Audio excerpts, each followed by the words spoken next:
नमस्ते साथियों, सशक्त भारत से मैं डॉक्टर आर के वर्मा और मेरे सहयोगी ऋषि जी जो ग्रहों के बारे में ज्ञान मुझसे ज़्यादा रखते हैं। और आपको याद होगा, ये वही ऋषि जी हैं जिन्होंने कहा था कि नॉस्ट्रडेमस ने जो भविष्यवाणी की थी कि इस रीजन में एक महान राजनेता का उदय होगा, जिसको कुछ लोग पहले नफरत करेंगे, बाद में उससे मोहब्बत करेंगे और वो एक ग्लोबल लीडर बनेगा। और उसके बारे में कहा था कि नरेंद्र मोदी ही वो शख्स हैं जो नॉस्ट्रडेमस की भविष्यवाणी पर खरे उतरते हैं। और ये मेरे अखबार में भी ये बात निकली थी। तो आज साथियों, हम और ऋषि जी चर्चा करते हैं इस बात पर कि आखिर इन इलेक्शंस में 4 चरण के इलेक्शन हो चुके हैं, 3 चरण बाकी हैं। लोग बदनाम कर रहे हैं, लोग ऐसी बदनामी कर रहे हैं कि अरे भाई साहब, आप बीजेपी का मामला कुछ अच्छा नहीं चल रहा है, ऐसा परसेप्शन बनाया जा रहा है, इसकी फंडिंग हो रही है। सैकड़ों वीडियो यूट्यूब पे डाले जा रहे हैं, डेली डाले जा रहे हैं। तो ये चर्चा करते हैं हम और ऋषि जी। ऋषि जी प्योरली ग्रहों के चक्कर में, देखिए राजनीति बगैर ग्रहों के नहीं होती। जो राजयोग होगा वही होगा, उसमें ग्रहों का बड़ा रोल होता है। और मैं राजनीति के ग्रहों के साथ साथ मैं राजनीति की भी बात उसमें कंबाइन करता हूं। तो हम मिश्रण बताते हैं और ऋषि जी प्योरली नक्षत्रों की और ग्रहों की बात करेंगे। तो ऋषि जी, स्वागत है आपका। और इसके पहले भी आप कई बार आ चुके हैं और आज ये जानना चाहेंगे कि बड़ा बदनाम करने में लगे हुए हैं मोदी जी को, बीजेपी को। और साहब ये, और जबकि हम लोग तो 400 प्लस वाले में बैठे हुए थे। और तो ये बदनामी ऐसे की जा रही है कि एक परसेप्शन क्रिएट किया जाए कि साहब मोदी जी जा रहे हैं और साहब इंडिया अलायंस जीत रहा है सब।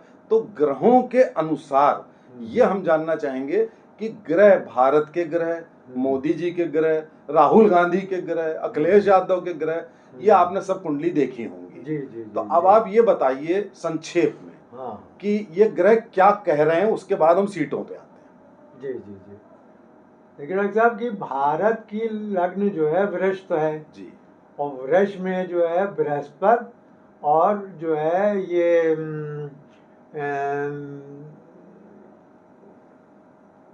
आ चुका है। बृहस्पति आ चुका है, ठीक है। और बृहस्पति मोदी जी का जो है वृश्चिक लग्न है जी, उनके 7वें भाव में जो है वृष है, उसमें बृहस्पति आ चुका है। जी। तो लग्न को देख रहा है वो, लग्न को देख रहा है। जी। तो माइंड को और उसके बृहस्पति प्रभावित करेगा उसके यश कीर्ति को। जी। और इधर जो है वो मंगल भी जो है 19 तारीख को मेष में आ जाएगा। जी, ठीक है। नहीं सॉरी, मंगल 1 तारीख को मेष में आ जाएगा। 1 तारीख को मेष में आ जाएगा। तो मोदी जी असर तो पहले से ही शुरू हो जाता है। हाँ। तो उस हिसाब से देखा जाए तो मोदी, चूंकि 6ठा भाव जो होता है मोदी जी के, उसमें मंगल आएगा। मंगल जो है शत्रुहंता होता है। जी। तो वो किसी भी शत्रु को परास्त कर देंगे। जी। और आने वाले समय में मोदी जी में हमेशा शत्रुहंता योग रहा है। और ये आप कह रहे हैं कि यह मंगल आ रहा है तो और प्रबल हो जाएगा। हाँ जी। तो मंगल की वजह से प्रबल हो जाएगा। तो भारत की कुंडली भी में बैठ जाएगा बृहस्पति और मोदी जी यानी कि भारत की कुंडली में बृहस्पति का अर्थ ये हुआ कि भारत में आध्यात्मिक राज कायम होगा। और आध्यात्मिक राज किसका है ये बताने की आवश्यकता नहीं। आध्यात्मिक प्रगति भी होगी, बहुत ज्यादा प्रगति होने वाली है। जी।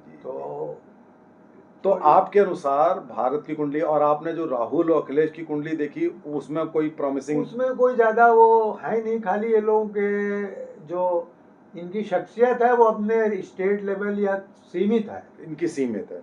तो आप, मैं संक्षेप ये कर दूं कि भारत की कुंडली आध्यात्मिक प्रगति की ओर जा रही है। और नरेंद्र मोदी जी की कुंडली में मेष का मंगल 6ठे भाव में आ गया, जिसका अर्थ है शत्रुहंता योग।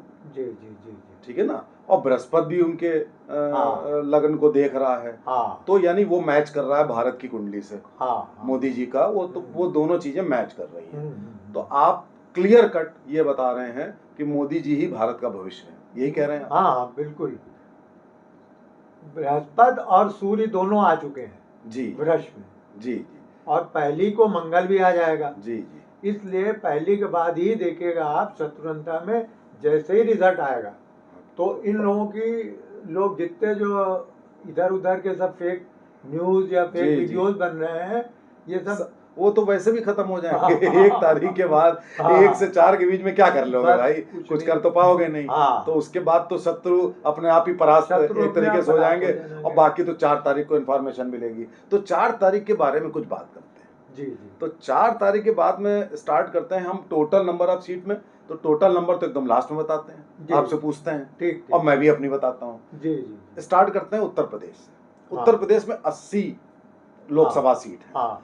पिछली बार 64 आई थी, मतलब जी, एनडीए की। जी जी जी। बीजेपी की 62 प्लस 2 64 आई थी। हाँ तो अब आप ये बताइए कि इस बार जी। आप 80 में से कितनी सीटों का अनुमान लगाते हैं? जल्दी जल्दी हम जी लोग करें। 73 मान लीजिए, उसमें एक कम हो सकती है या एक ज्यादा हो सकती अच्छा, तो ऋषि जी का कहना है कि उत्तर प्रदेश में है। 73 प्लस माइनस 1 होने का योग है। जी और यहाँ पर मैं ऋषि जी से थोड़ा सा असहमत हूँ, ग्रहों के अनुसार सहमत हूँ। जो ग्रह की बात ऋषि जी को मालूम है, मुझको भी मालूम है, तो ग्रहों के हिसाब से सही है। लेकिन राजनीतिक दृष्टि से अगर हम एनालाइज करें तो मेरा अनुमान है कि बीजेपी या एनडीए को 66-67 से ज्यादा सीट नहीं मिलनी चाहिए, मुझे ऐसा लगता है। उत्तर प्रदेश जी। में कुछ ऐसी समीकरण है, मतलब 67। तो हमारे आपके बीच में 5 सीटों का अंतर आ रहा है उत्तर प्रदेश में। अच्छा, इसके बाद आ जाइए बिहार पे। जी। बिहार में 40 सीट हैं, बताइए। बिहार में 32 मान लीजिए। बिहार में ऋषि जी का अनुमान है 32 सीट भारतीय जनता पार्टी को मिलेंगी। बिल्कुल मैं भी सहमत हूं कि 32-33 के आसपास फिगर रहनी चाहिए। राजस्थान में 25 सीट, राजस्थान 25 में 23 प्लस माइनस 1। बिल्कुल ठीक। जो ऋषि जी कह रहे हैं कि 23 प्लस माइनस 1, बिल्कुल हूबहू मेरा भी अनुमान वही है, राजनीतिक दृष्टि से भी और ग्रहों की दृष्टि से भी। अब इसके बाद मध्य प्रदेश में जो 29 सीट हैं उसके बारे में 2 कम कर लीजिए। ठीक है, ऋषि जी का अनुमान है कि मध्य प्रदेश में 27 सीट होनी चाहिए। मेरा अनुमान है कि शायद 1 सीट हम गंवा सकते हैं, तो 27 ही समझिए जो ऋषि जी कह रहे हैं वही है। गुजरात की 26 सीट है। गुजरात में भी 1 कम होगी कम से कम। गुजरात में ऋषि जी का अनुमान है कि 1 सीट कम हो सकती है।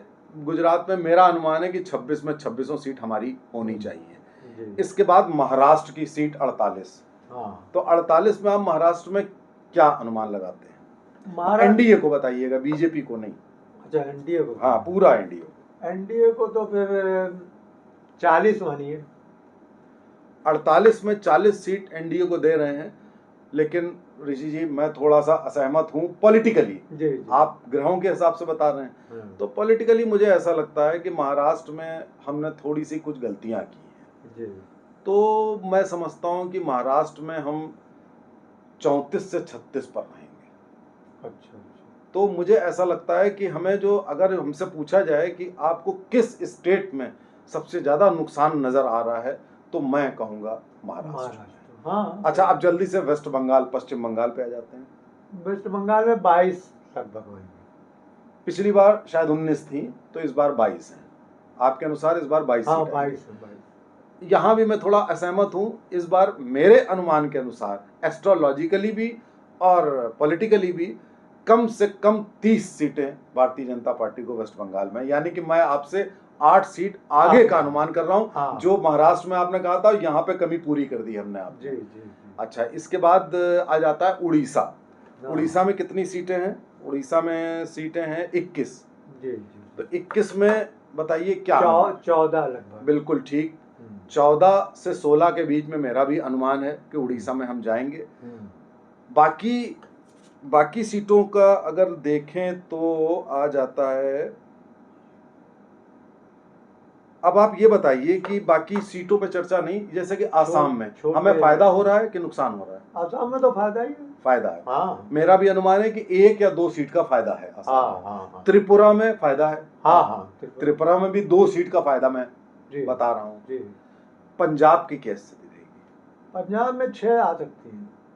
6 कुल कितनी है? नहीं, कुल तो मेरे ख्याल से 12 सीट हैं, 12 या 13 सीट हैं। एनडीए को नहीं, एनडीए का आप ये कह रहे हैं कि पूरे एनडीए को मिलाकर के 6 सीट आप कह रहे हैं, 6 सीट आने के अनुमान है। मैं इससे ये असहमत हूँ कि मुझे नहीं लगता कि हम 6 भी ला पाएंगे एनडीए का, क्योंकि आम आदमी पार्टी को देखिए आएगा ही आएगा, कांग्रेस को आएगा ही आएगा थोड़ा बहुत। तो मेरा अनुमान है 4 से 5 का, आपसे एक आधा कम का अनुमान है। अच्छा, अब ये स्टेट वाइज लगभग हमने पूरा कर दिया। ये बताइए, तमिलनाडु में इस बार कहा जा रहा है कि हम खाता भी खोल रहे हैं और बहुत अच्छा परफॉर्म करने जा रहे हैं।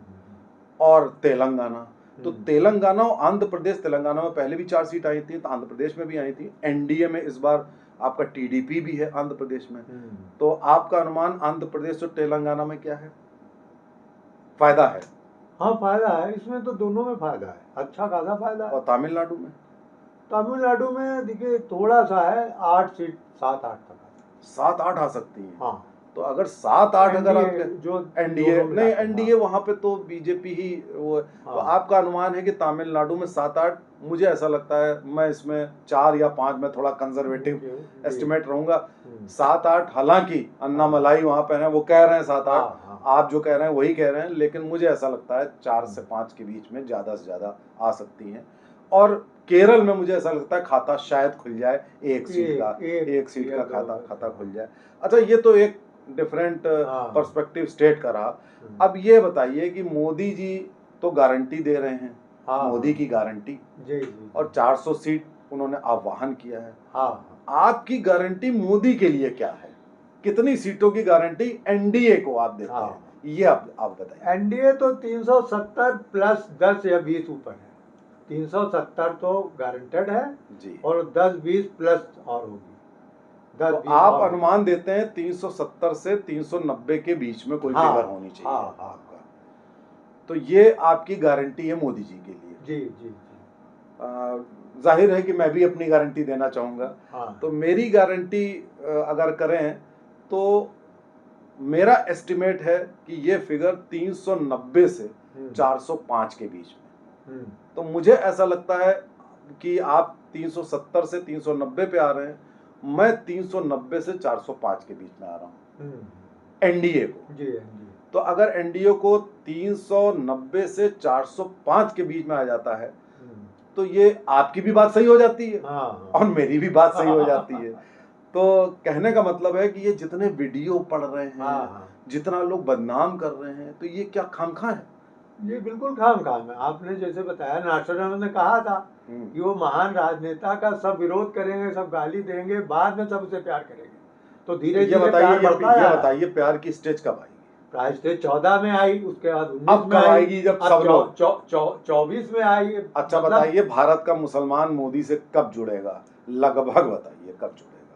नहीं, जुड़ा हुआ है। नहीं जुड़ा हुआ है, वोट नहीं दे रहा है, वोट नहीं दे रहा। अंदर की बात देखिए डॉक्टर साहब, वो नहीं, वो अंदर से कर रहा है। नहीं, वो अंदर से भी पता लग गया कि वो वोट नहीं दे रहा है, लेकिन उसकी आक्रामकता कम हो गई है। मैं आपसे पूछना चाह रहा हूँ कि भैया वो कब मोहब्बत करेगा? अब वोट देने का मतलब ही ये है कि मोहब्बत करेगा तभी वोट देगा। वो जब ऊपर वाले की कृपा से मोदी आए हैं और जब उसकी कृपा बरसने लगेगी तो लोगों के मनों और दिलों में, मुसलमानों के अंदर भी ये पैदा हो जाएगा। क्या ये हम मान के चलें कि इस टर्म के अंत तक ये संभव है? हाँ बिल्कुल संभव। 2029 तक ये संभव है। 29 तक सब 30 तक 29 क्या 30 तक ये सब के लोग, आधे से ज्यादा दुनिया जो है मोदी के प्रेम में पागल हो जाएगी। चलिए, ये मुसलमान भी शामिल, क्रिश्चियन भी शामिल है, हिंदू भी शामिल। साथियों, हम परेशान थे। परेशान इसलिए थे कि एक परसेप्शन बनाया जा रहा था कि बीजेपी के साथ कुछ अच्छा नहीं होने जा रहा है। यूट्यूब भरा पड़ा है। ऋषि जी ने मेरी चिंता दूर कर दी और कुछ मैंने भी ऋषि जी से वार्ता करके अपने आप को हल्का कर लिया।